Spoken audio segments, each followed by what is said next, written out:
Андан кейін қарап тұрсаңыздар, алынғанда Сентераның салынған ақшасын 45 миллион салған емес. Әзімбек айтып жатады, аны тақтап тұрыш керек. Минфиннен толығы менен. Құмтөргө біз бергенді, гарантияны Қырғызстан берген. Бірінші қайсы банктан алғанда азыр мен есімде жоқ. Ошол жерден алып тұрып, Қырғызстанның гарантиясымен алып шыққан. Ошол жерде менен мында айтканда, ал жерден биринчи бергенде ал кичинекей акча берген, андан кийин акчаларды бере башташкан. Бул жерден башка. Мен айтып кое турганым мына үчүн 2003, 2004, 2005 жылы эмне үчүн өкмөт кызыккан туура түшүнгүлө. Ошол кездеги Кыргызстандын гарантия менен алган кредиттердин баардыгы жабылган. Завод, территория курулган, ичиндеги бүт инфраструктура, транспорт бүт Кыргызстандын менчи болгон. Муну эч ким изилдеп, жакшылап карабай атасыздар. Кечирип коесуздар. Мына ачык эле айтып коеюнчу силер, иштеген кишилерди уккулачы. Азыр мына Дастан Сарыгулов баары айтып атат. Центера Голд дейм, атын эчки. 500 тонна алтын чыгарып кеткенден атын эйттеби?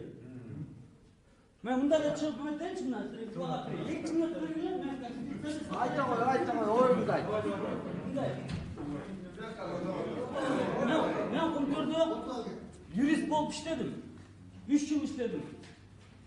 25 жол соттоштум. Құмтөрдүн атынан соттоштум. Бир да жолу уттурган жокмун. Анан жаттан бери мен атайын мени Айбек Жаныбаев деген блогер бар. Мына досум ушул ээрчитип келген. Mo тоңдун жолун сабылып айтасыз, бир сүйлөп койчу деп.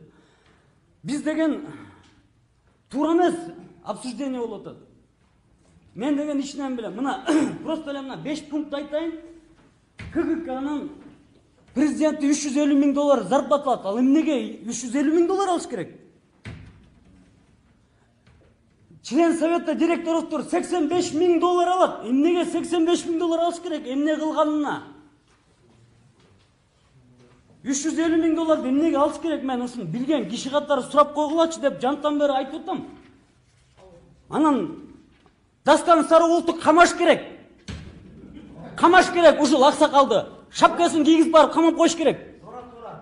Анан отуруп алып дагы акыл үйрөтөт ушул киши. Муна мен айтайын. Эң биринчи Афинашты текшериш керек. Ген прокурорбу, СМБ, бүт бар Афинашта совсем башка результат. Құмтөрдүкү совсем башка результат. Кара Балтада. Бир.